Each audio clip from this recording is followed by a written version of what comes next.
Welcome to RELOGIA, where all disciplines connect via art, sci, tech, trialogues. Now you can really hear me. I am melody. I am silence. I am harmony. Listen to your mind, to your heart, to your body. Intentions, desires, emotions, motivations.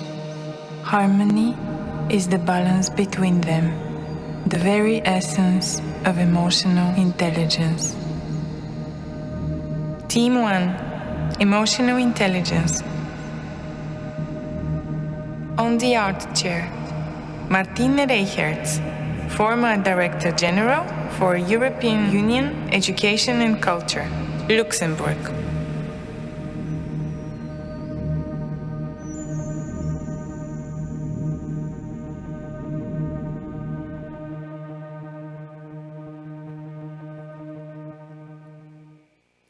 Hello, does it work? Yeah, so it looks like. No, I don't need it. I don't have a PowerPoint.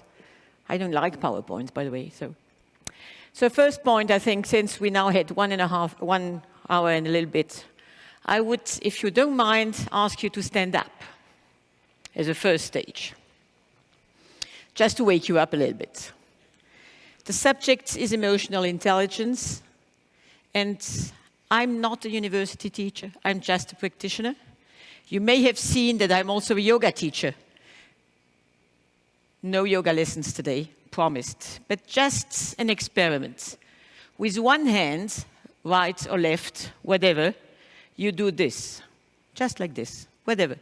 Either you're left-handed or right-handed, okay? Great. Perfect, wow. Now, with the other hand, you turn around your stomach. Aha, not bad. Okay, that was it. You may sit down again. What does this show? It just showed the difference between the left side of your head and the right side of your head. And why do I always make this experiment? Not always, but once in a while. Just because most of us, and I belong to those, were educated in a system whereby our head was the most important thing. Be good in school, have good marks, be nice, etc. But have we ever practiced what I call not only emotional intelligence, but our heart intelligence? We all know from our daily life people who are brilliant, people who are clever, people who are intelligent, people who have an IQ of 100 and something. Great people. But how do they behave in their daily life? And the experiment we just did is just to learn to make use of the other side of the brain. Very often in our school system, we only use and we only train the one side of our brain, which is the intelligence. And we don't use the other side, which is our practical things, which is our creative side, which is our art side. So I think there it starts. And talking about my experience, I used to be a brilliant student, good in class. My parents were happy. And it took me, I'm now 62, I think it took me 50 years to understand that my brain and my intelligence, of course, is important because it helped me a lot in my life. But is that really what makes me happy? And even better, is that what makes the others happy when I talk to them? And I think I usually say that the way from my head to my heart, what is it, 20 centimeters? It took me 50 years and it's still not finalized, to move from here to there. And to be able to do the two things together is something, especially in intellectual fields, most people are just not capable of doing. And I was in charge of the Erasmus program for 2.5 years in the European Commission. I've been seeing lots of brilliant students. Usually, the more brilliant they are, the less emotionally intelligent they are. And coming back to Leonardo da Vinci man there, which has disappeared, by the way, but we'll find him back, you know, this man. It's unbelievable to see that we have a square, we have a circle, and the middle of it is the belly button for the one, and it's the genital organs for the others. So I think this is really the symbolic of RELOGIA today, and I think this is really the important thing.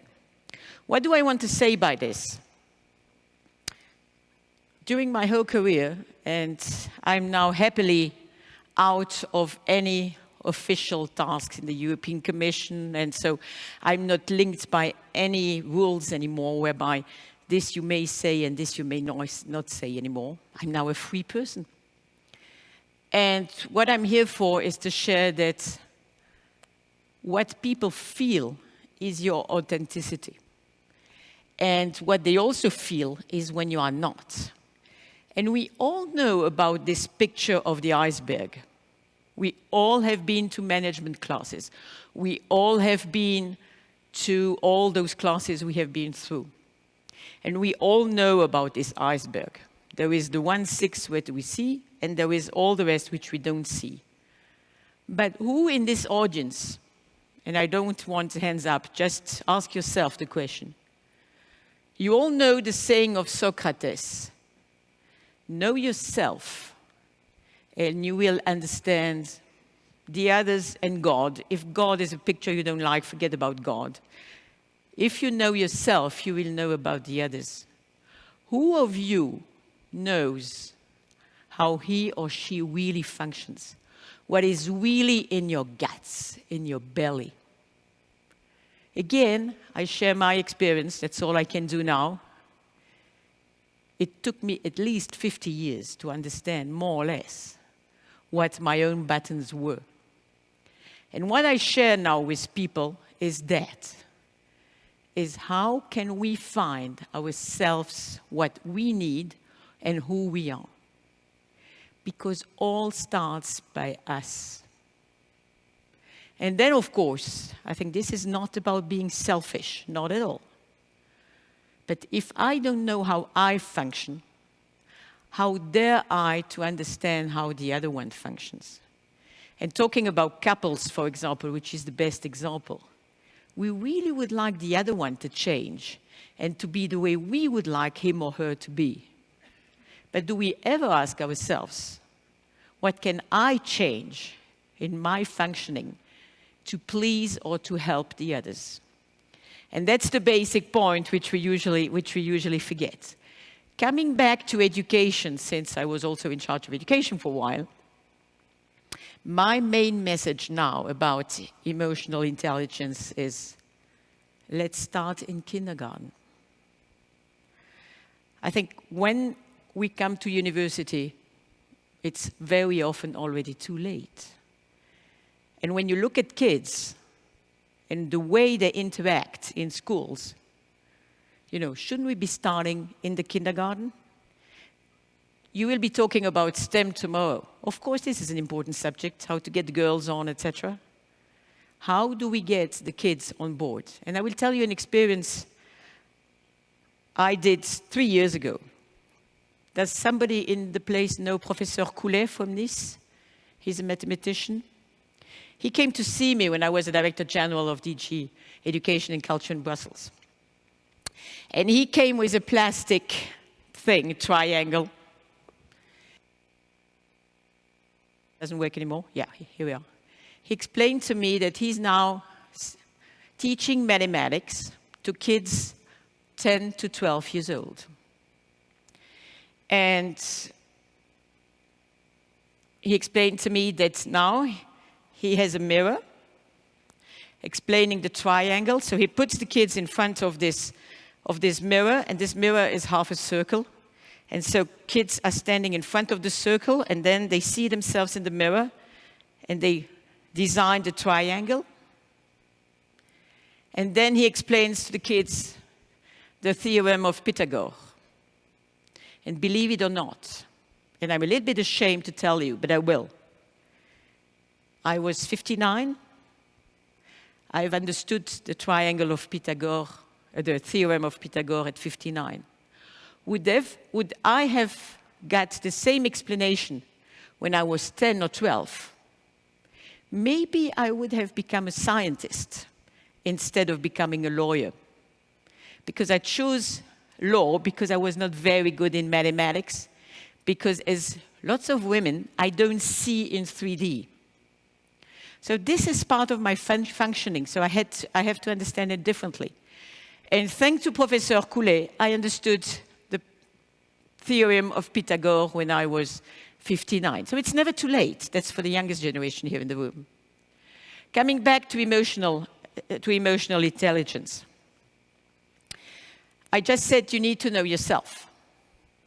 Once you know yourself, you can start being interested in the others. And very often we forget also that the person you talk to also is an iceberg. So he also knows a little bit about himself and not everything about what is beyond. And we all know situations whereby suddenly in a relation, something becomes completely crazy, not because of what you do, but just because of all the other interaction that ends up with the other. And I think this takes, I'm very sorry for the youngest people here in the room, that takes ages to understand and to adapt. And to finally understand that the other one is another one. And he or she will never be the way you would like him to be, because that's just not possible.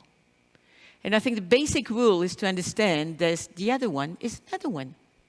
And that's perfectly fine if I don't want him or her to be the way I would like him or her to be. And this is, again, something which is not easy to accept and to learn. But there is a third element. So I start with myself, me and the other. But then there is another element which we usually forget, which is the situation.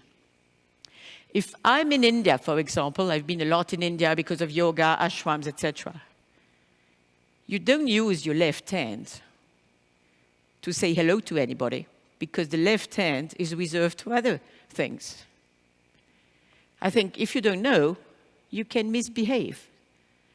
In other situations, you know, if you're with the Queen of England, you don't say to her, "Hello, Elizabeth, how are you doing?" Doesn't work. In a university, we were talking this morning at breakfast about uses and you know, how relaxed we can be with a teacher, with students, etc. Again, that's the kind of things which we learn by education. But coming back to emotional intelligence, my main theme, and you have seen this in the booklets, is be the change you want to see in the world. It's too easy to blame the others for all the things that do not work. And my slogan, and it's really mine now, is really, where do I start? What can I do to make this place a happier place? And myself a happier person? And that's where all starts. And then the other person comes into consideration. And then the situation. And then I will finish by that. My other slogan is, happiness you don't find. Happiness you construct. So I wish you to construct your own happiness for yourself and all your beloved and for the world. And don't forget, all starts by emotional intelligence. Thanks a lot.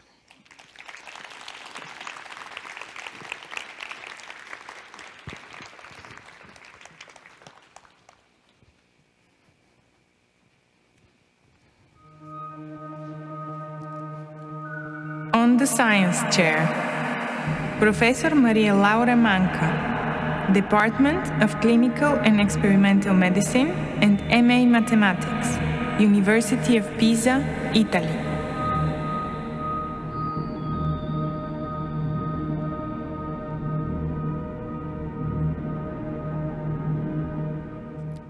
Good morning, ladies and gentlemen. Let me thank to Svetlana and the organizer for your kind invitation.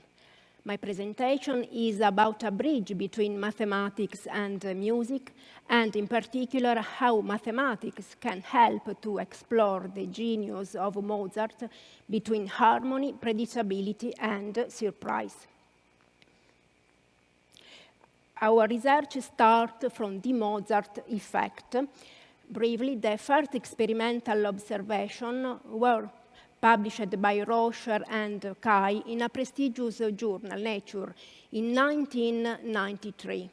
A sample of approximately 40 students was exposed to listening to the first movement of a famous sonata by Mozart, K448, compared to a relaxation tape or silence. But immediately after listening to these conditions, students took a special temporal test, and only those students who listened to Mozart music was able to improve their reasoning score, their intelligence score. But unfortunately, this beneficial effect lasted just 10-15 minutes. This slide is to quickly remember the difference between spatial and spatial temporal tasks.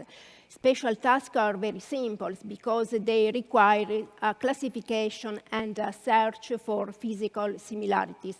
On the contrary, spatial temporal tasks, the tasks involved in the experimental observation of Mozart, are more complex because they require the ability to transform mental images.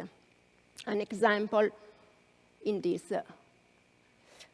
We can remember that the Mozart effect was not applied only on healthy subjects, in particular in children, because I agree with my colleague, in children the brain is more plastic, so it's more easy to demonstrate the Mozart effect.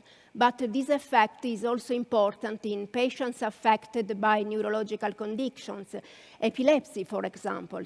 In fact, the neurologists Hughes have demonstrated that approximately 80% of children affected by severe forms of epilepsy, after they listening to K448, decrease their epileptic seizures. This form were more severe, and some children were in comatose conditions. K448 is a famous sonata composed by Mozart for a fellow pianist. It's written in street sonata allegro form. It's composed by 3 movements, and the first movement, lasting approximately 10 minutes, is the most used in experimental tests. But why Rocher and collaborators choose Mozart and another classical composer? Because Mozart was a child prodigy. He was composing at age 4, so the researchers expected that the brain of Mozart was special. He was able to transform neurological population in a special manner. Furthermore, Mozart was mesmerized by mathematics, as demonstrated, for example, by a letter between the composer and his sister, Nanner. A possible explanation is that music can act as a Rosetta Stone, as a personal trainer. Music is able to reach our higher cortical function. So after listening to music, we are more reactive to perform difficult tasks. The enigmatic question of my presentation is, why does music have such power over us? The philosopher Aristotle asked, why does music, which is composed just by sound, is able to modify, to remind, they change our soul. And Aristotle listed this question among his unanswered problems. Of course, we are not able to answer this difficult question, but my talk is try to answer to a more specific question. What particular characteristic of K448 and more in general of classical music might provoke a positive effect in the brain of healthy subjects?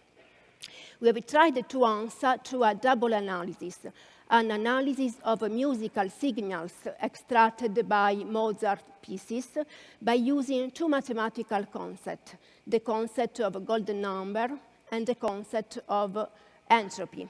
Furthermore, we have tried to have a window on the brain, and we have also elaborated the electroencephalographic signals recorded on the brain on a small sample of healthy subjects. This slide is to present the first part of my talk about a possible link between the golden section and Mozart piano sonatas. Golden section is well known in visual art, in architecture and painting, for example. This slide is just to remember without a formula the concept of golden number. Golden number is the common ratio between the length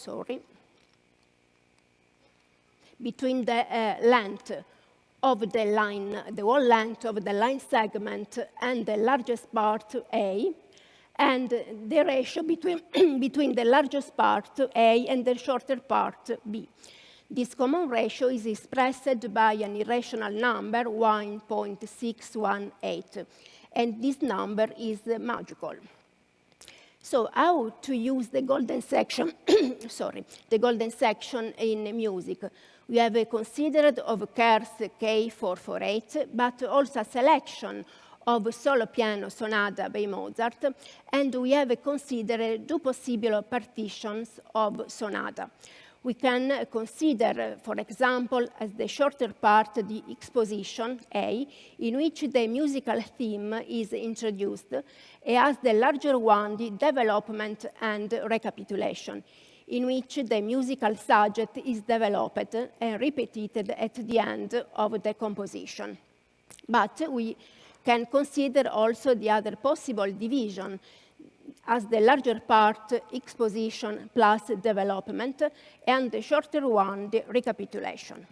Well, when we applied this consideration on the first movement of K448, we have counted the number of bars in the sections of the first movement of K448, and we have found that for double ratio, the ratio is closer to golden number, 1.61, etc.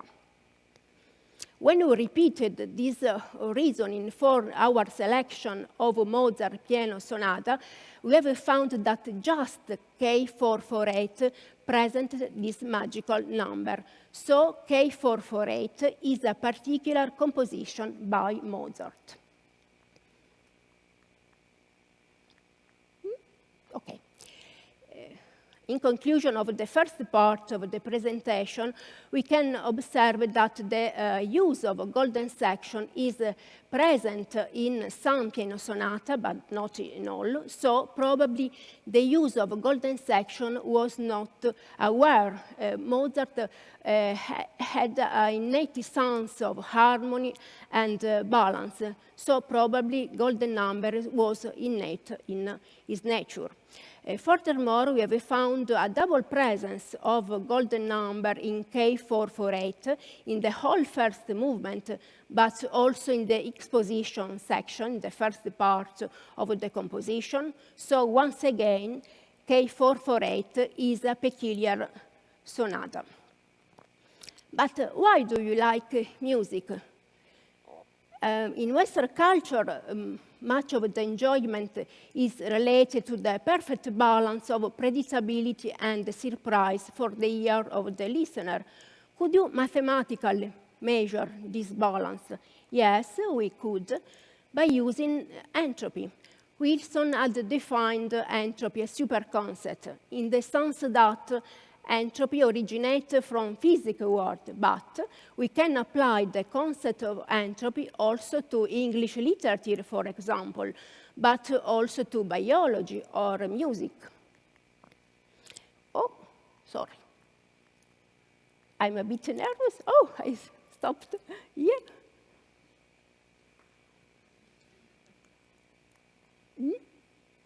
Okay, thank you.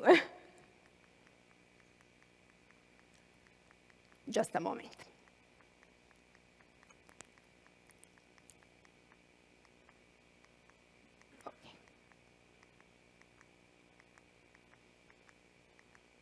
Okay. Without the two formula, just to remember the concept of information and entropy. Information of an event is related to the probability of occurrence of this event. The meaning is that high predictability results in low information and low predictability in high information. Entropy is the average amount of information. This is the simple concept. But how to apply the concept of entropy to music? Entropy in music may be considered a measure of complexity of the musical excerpt, of novelty and surprise, a measure of disorder of the compositions. On the contrary, redundancy, a concept strongly related to entropy, is a measure of repeatability of the musical theme or the musical melody, for example. Our study on entropy of modern music, the second part of this presentation, was performed by using software Music 21. The software was able to automatically extract the sequence of 12 semitones and the sequence of melodic interval of K448, but also of a selection of string quoted by Mozart for each instrument. In the table, we can observe that when we compared Mozart with romantic composers like Schubert, Mendelssohn, and Schumann, Mozart presented the higher repeatability. This concept is known to music critics, for example, and mathematics can help to demonstrate this, to support this concept. But on the bar chart, we can observe that when we compare on the right, K448 with our string quoted, K448 presented the higher entropy. So this sonata is more complex and is once again particular also respect to other composition of Mozart and music in general. In this line chart, we can observe the entropy profile. In x-axis, we have considered the 10th section of the first movement of K448, and we can observe that higher level of entropy are related to the exposition section. But in exposition section, we have found the presence of a golden number. So our next question is there a connection between beauty and order or disorder in music, and more in general in art? In fact, in my previous slide, we have observed a relationship between the beauty, as indicated by the presence of a golden number, and the entropy, as indicated by higher level of entropy in exposition section. So in music, we have an example of association between beauty and disorder. But if you observe in this slide a famous mosaic in St. Apollinar Church in Ravenna, we can observe that the beauty of this mosaic is related to the presence of a repetition of a figure. So in this example, the beauty is related to the association to the order. So perhaps there is no general answer to my question. Perhaps ANSA is the perfect balance between the order and the disorder, or the beauty is not in the eye or ear of the beholder, of the onlooker, but rather in his/her brain. To try to answer this final question, we have recorded the electroencephalographic signals in a small sample of 7 female young subjects in basal conditions during the listening to the first movement of K448 and immediately after. We have performed a spectral analysis and focused our attention on alpha and beta rhythms. Alpha rhythms represent the awareness during the day, not the sleep, but without special attentions. On the contrary, beta rhythms of our brains are related to increased attention, alertness, and the ability to solve concrete problems. In particular, we have considered the ratio between alpha and beta, and the ratio below the 1 level indicates a higher activation of the brain. In conclusion, we have observed that during the listening to Mozart music in yellow beta rhythm, there is an increase of beta, and this increase is present also after the listening to this sonata. So we have demonstrated by using spectral analysis that this sonata of Mozart is able to improve our higher cortical functions. My final slide is this line chart, because we have observed that the maximum of the ratio between alpha and beta, suggesting a less activation of the brain, coincides with the peak of redundancy, indicating a repeatability of the music. So our future research starts from this question: is there a relationship between lower activation of the brain and repeatability of music? Or in other words, complexity of music is related to higher activation of the brain. Let me conclude with Oliver Sacks, the famous neurologist and music therapist. Our auditory systems, our nervous system are tuned for music. Perhaps we are a musical species, no less than a linguistic one. Thank you so much for your attention.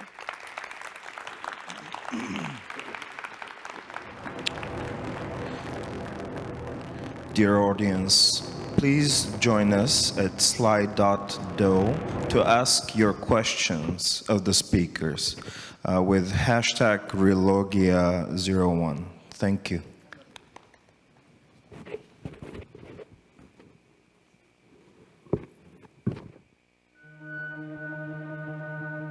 On the tech chair, ENCHO KERYAZOV, World Acrobat Legend, Bulgaria.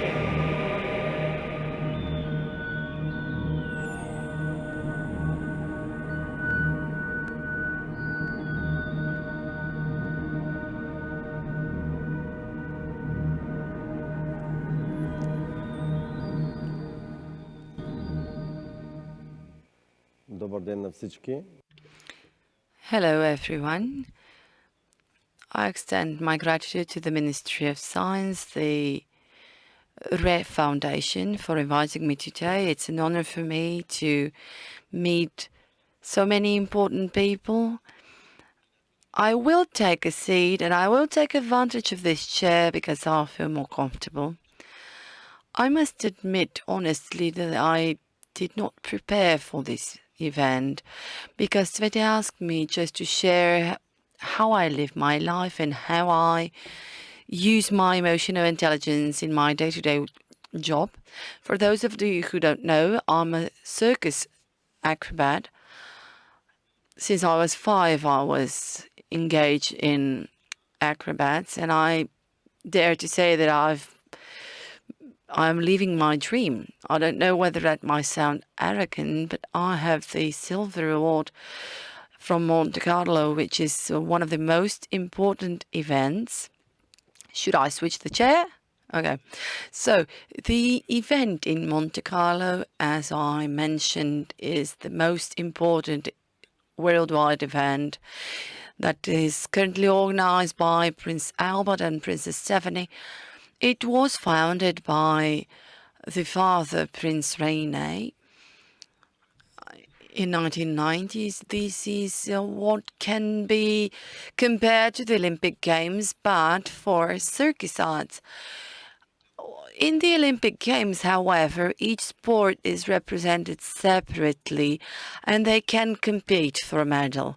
But in Monte Carlo, all genres, all types of artists, circus artists, whether they're acrobats, whether they're extortionists, whether they're other types of artists, they all compete for one prize, and this makes it even harder to reach. So this is my biggest achievement. I will also tell you how my emotional intelligence made its way to my heart without even me acknowledging that. Maybe it was a whip of fate that I've always been active in activities where people said that they're impossible. Why it's that? I was born in ENCHO, which is a small town in the southern part of Bulgaria. My parents are both teachers. When you graduated in the previous years, you would be sent to less populated areas in order to populate them better. This is why I went with my parents in ENCHO. One of the most fascinating events there were the weddings in the villages, because we have orchestras with live musicians, and we had a very popular event, which were the masquerade games, cookers. When I was 6, I visited a circus in ENCHO, and then I made this association between the live music during weddings and the very attractive costumes of circus artists. This magic fascinated me. I didn't know how I made my way to the circus. I didn't even know back then that there are sports such as acrobatism or gymnastics. I jumped on my parents' bed trying to perform some acts. After that, we moved to a bigger town, Yambol, and my mother, seeing what I'm attracted to, made it possible for me to attend some classes. My instructor, however, back then was very strict, measuring the physical achievements in order to enroll you in these courses. And he said to my mother that I'm not eligible, I don't fit. I didn't hear that, but I now think that even if I heard him back then, I wouldn't have paid attention, because I knew deep in my heart that I am good for this sport. I did not rely on his opinion. Only after a year, they were the ones who wanted to contact me. I was in the national team for 2 years. I indeed loved that sport. My biggest disappointment was in the second year in my national team, because emotional intelligence is naturally part of us, and it is important to be developed in time, especially today when we are so strictly connected to our material world. It is very hard to pursue your dreams, your heart, and I'm very grateful that even up to this moment I managed to do this. The biggest mistake I made in acrobatics when I was not chosen to take part in Antwerp, Belgium, there were very, very hard camps and trainings. I was so disappointed, and it's not I'm not ashamed to say that I even thought of suicide. You know that in sports, people who dedicated their whole life in sports, they spend more than 10 hours daily in the sports hall. Their entire world is sports, and disappointment may be immense. Maybe this was the point when I should have consulted psychologists or other therapists, but I did not. The only thing that saved me back then was that I knew my parents love me and they will be really struck if I do something stupid. I had to stop training sports acrobatic. This was in the 1989 when you had to have a permission from your club, especially. There were some limitations. When I decided to pursue a career in the circus, everyone was very surprised. I remember how my grandmother said that you should find yourself a job. This is a circus, not a job. And I'm very grateful to my grandfather who said that it's not so important to make a living, it's important to make a life. And this was very important for me. This is an example for a very intelligent person without any educations. As far as I remember, he said that he only attended the first 2 grades in school. So I was enrolled in a circus despite my parents' disagreement.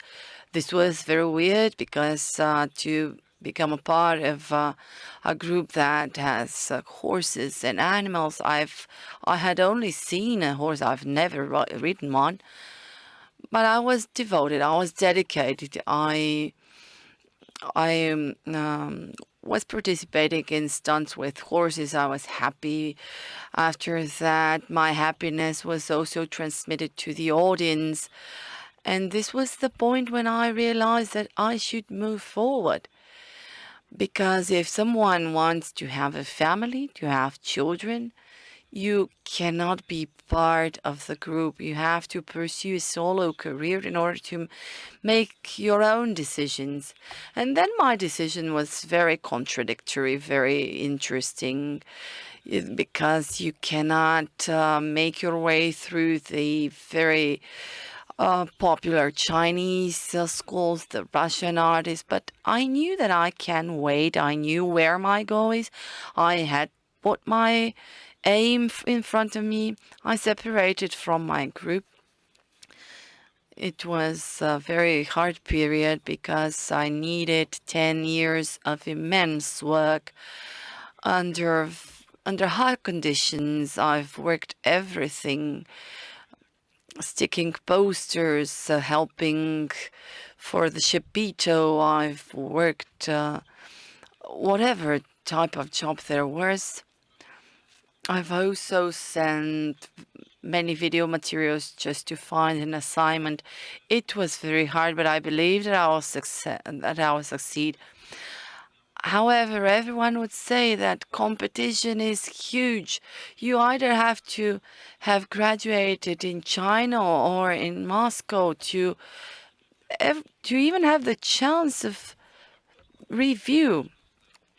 I didn't believe them. I only pursued my heart. I never relied on the service of other people, and I managed to reach the highest level in this art.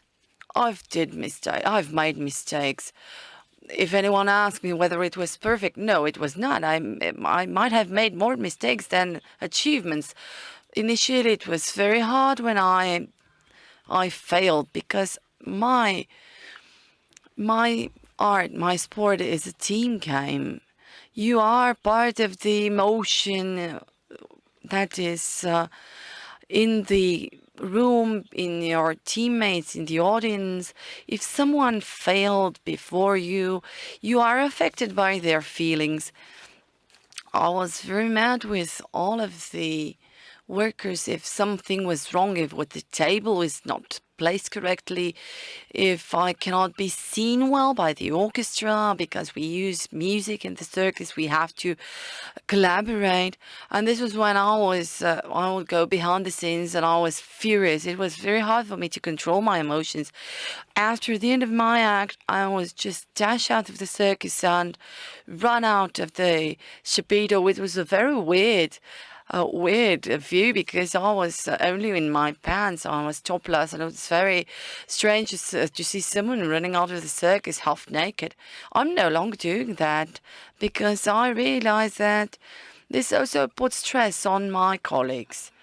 And this is a mistake that they might repeat on the next day, on the day after. And I try to avoid such mistakes when I pay closer view during our repetitions. Because if people are under stress, you can see that. And I try to relieve that stress. I try to switch tasks. And yes, I made many mistakes. One interesting mistake is, I'll give it as an example, I'm not ashamed. At the Royal Theatre in Amsterdam, the Theatre Carré, the Carré Theatre, I participated with my act. And at the very beginning, because I was working my head down on my arms, and I just heard my pants tearing. Before you put this, you enter into this position with your head downwards, you should spread your feet, your legs, and I couldn't see the damage. And if anyone's visited that theater, you would know that it's one of the highest buildings, and I just heard the silence in the hall. It was very serious music. It was the Iron Mask. It's epic, and I can hear the entire hall laughing out loud. And it was at the very beginning. It was 30 seconds into the act, and I had minutes to come. There is no music in the air, only laughter, and I'm with my head downwards, upside down, and I should be back on my feet in a couple of minutes and to demonstrate how great I am, even with my pants torn. I had two options, either to go out or to continue. And I thought that if I continue, people will realize that this is a live act and things happen. So I remained at my positions, which with my torn pants, and the audience was fascinated, and they applauded me really loud after laughing at me. And this is an example of emotional intelligence used to help you in making quick decisions.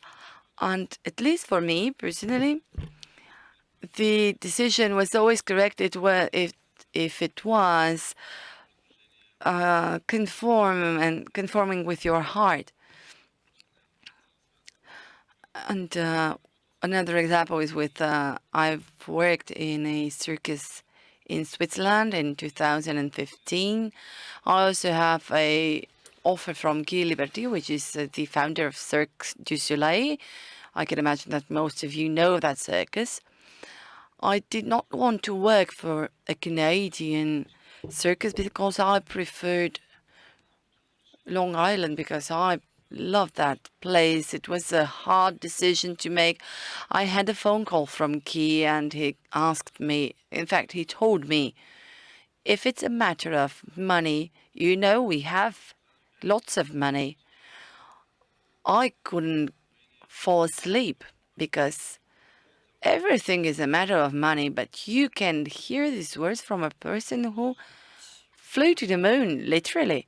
And that was a very hard decision for me, and I'm really grateful that I found the power to turn them down, because I have two beautiful boys. We were 7 years in Germany, after that in Switzerland. And the family conditions, the situation for families in Europe are better for families compared to the conditions in Cirque du Soleil. Unfortunately, the attitude there is different. So this is my story. I hope that it wasn't boring to you. Thank you very much for your attention.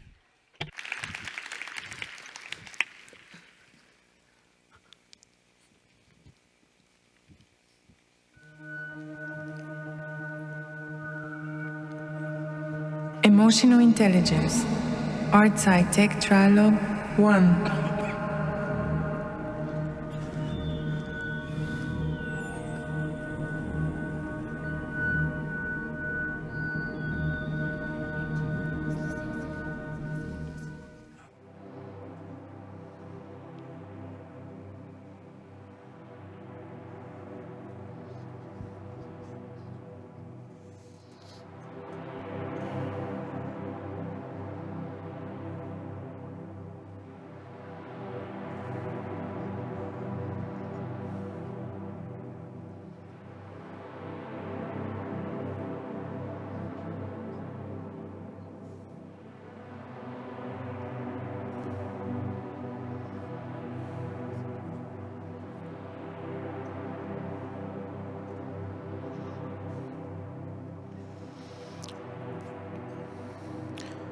Trialogue 1. Thank you for all the speakers for your wonderful presentations. Now we're turning to questions from Slido. And the first question to all of you is the following. Did we head in the wrong direction with education, science, art, knowledge in the 19th century with all these divisions between the various disciplines? And how do we fix this?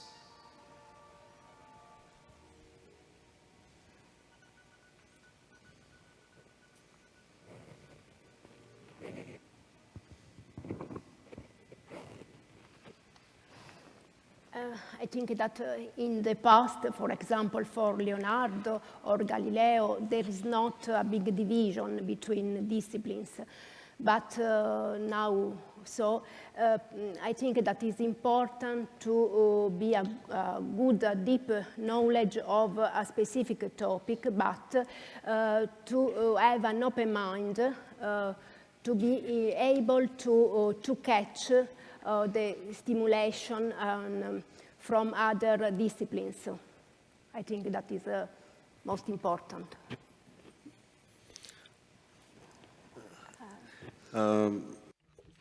I think that we don't understand them very correctly. I think that the three are very well connected. I don't think that there is a mistake. And if there is a need to fix anything, I believe that young people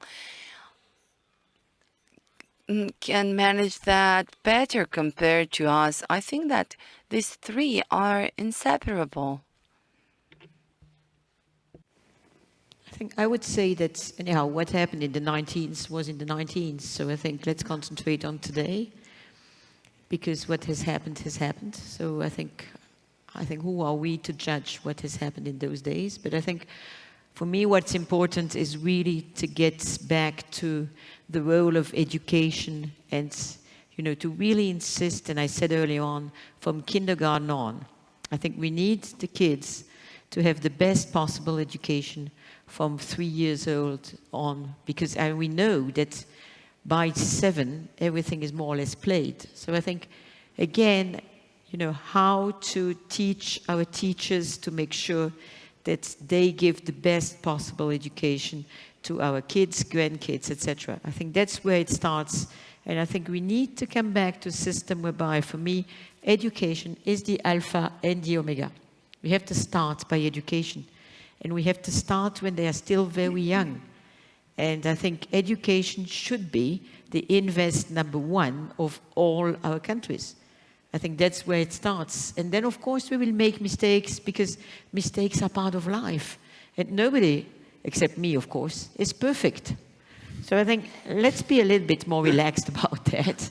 And I think, for me, the main message is education is the priority number one.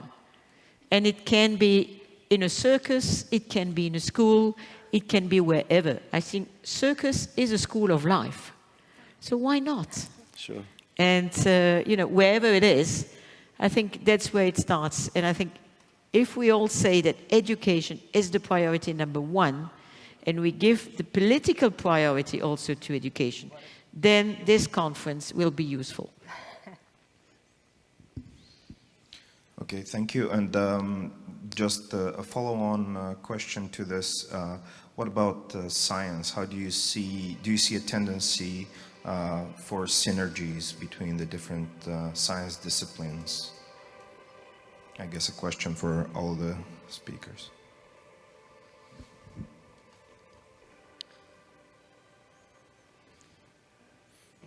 I think I will start this time. So I think it's I think all depends, you know, what do we call science? I think we know now that, especially in universities now, we don't have this separation anymore. And I was in Israel 3 years ago. I think they've started, I think 10 years already ago, to really have common curriculums. But I'll just give you one example. I was quite puzzled by the fact that when you look at kids playing with, and I'm sorry, I saw it with Lego, so I will use that example, and I promise I have no shares in Lego. But when you see those kids who play with Lego toys, and behind the bricks, you also have a computer system, and the people learn, and the kids learn coding by their games. Is that science? Or is that just a way whereby they understand that behind the box, there is somebody who is coding something? I think nowadays this discrimination is getting looser and looser and looser. And I really invite you all, you know, to look at 7, 8 years old kids. If they have this game and they really learn coding by doing, is that science? Is that game? You know, I think nowadays we can't really have this discrimination anymore, but we need to find ways whereby all the kids are capable of doing that experience, and not only the wealthy kids who are able, or where the parents can afford to buy those tools because they're relatively expensive. So I think, how can we have a way whereby all our kids get access to the best possible education? I think that, for me, is the challenge. I think that music can be very important. For example, children who can play piano at 3 or 4 ages are able to reach higher cortical function. So in this case, the education through music is very important to reach other fields, for example. Not just the listening to music. Is better to play music. It can be a useful way to study, for example. Okay. To help children to improve their knowledge in mathematics or other difficult fields.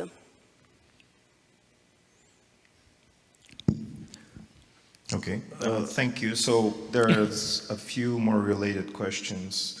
I guess a general question, what is your opinion on school education methods? Do you want to change anything in them? And you could go through your ideas about music and emotional intelligence when answering. Music is very useful. The music can help to reach the right hemisphere of our brain. Generally, children was able to use left hemisphere. Left hemisphere is more related to logical and mathematics. On the contrary, heart is related to the right hemisphere of the brain. So music can bind the two hemispheres, and can, for example, in children who plays music, there is no difference between the right and the left hemisphere. So music can, in this sense, help to improve the intelligence.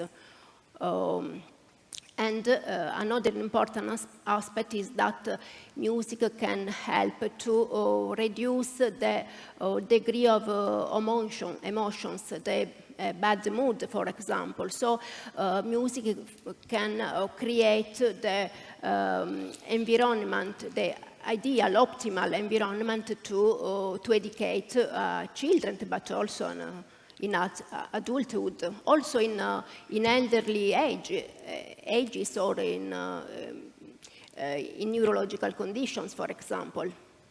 I think that can be separate research fields. We can apply music at school to educate children.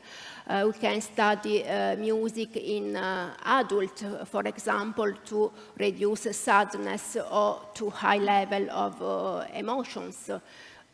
We can use music to in subjects affected by mild cognitive impairment to avoid to reach Alzheimer's disorders. I think that there are many fields of applications, not just the school. Of course, the school is very important because it's the base of a country. I agree. I also believe that music is extremely important, not only in education, but everywhere, because music paints pictures. It gives birth to love, to motivation. It cures depression. So music is something extremely important for everyone, not just in education. I personally listen to a lot of music to calm down, to get motivation, to dream even. So it's very important. I can only share what has been said. All right, thank you very much. And one last question. How can we import emotional intelligence into schools? This is for Ms. Reichertz. Thank you so much. That's a gift. I think you cannot import emotional intelligence. We have to, there are a few ways whereby we can really train the teachers. I think this is really important. I think, and there again, instead of insisting so much on, you know, the left-hand side of the brain, as you just said, also in the university curriculums of the teachers, we need to find a way whereby the teachers also learn either music or acrobatics or whatever kind of arts, because that stimulates the emotional intelligence. The other way I found out, and we have evidence for this now, and is the Erasmus program we have at the European level. The Erasmus program also allows teachers to move and to travel. And I used to say, and teachers were very shocked about that, Erasmus is not about what you learn. Erasmus is about learning to have a glass of beer or coffee in the evening with your fellow friends, teachers, etc. That's where you learn the emotional intelligence, in the cafes. Because when you're sitting in a school and you listen to a teacher, you don't learn about interacting. That you learn if you are in the kindergarten, you play with kids, you are an acrobat and you are in a circus, or you play the music in an orchestra. And I think this interaction, and this is one of the things that Erasmus allows, we know that all the students, all the teachers that go through those programs have a better chance to find a job, which is of course useful, but they develop this emotional intelligence. Traveling, and I've been talking to Indian friends in this place half an hour ago, traveling, you know, being used to other habits, to other uses, develops this emotional intelligence, to know that I don't know it all. The others have other habits, they function differently. That's the way we develop this emotional intelligence. And teachers have to do, but we can also travel with our kids, we can take them to the circus, we can take them to the concert. I think this is the role of us parents, grandparents, but it's also the role of the teachers, and of course, it's the role of a conference like this one.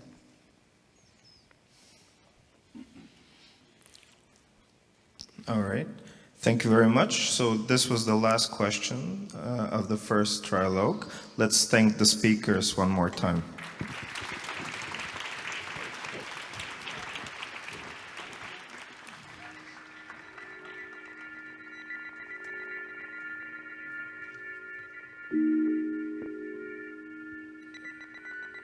Performance 1. The Voice of Planet Earth.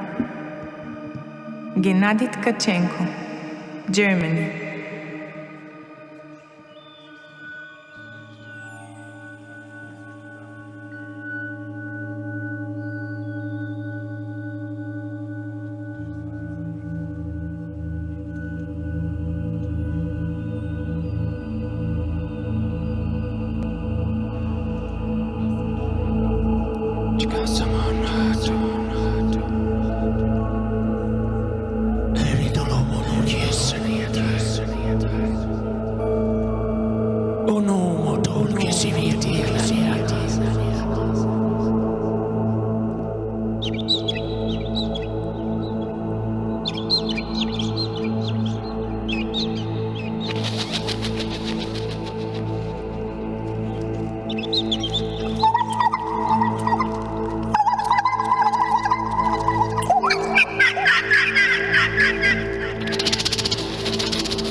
nulla potremmo ne assai da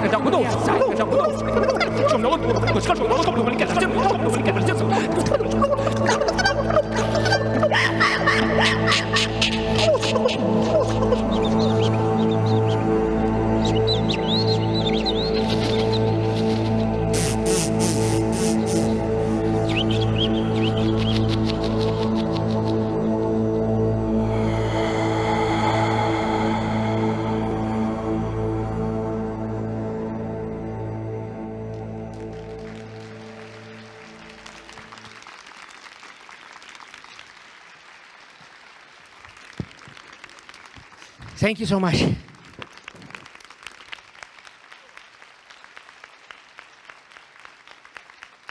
Merci.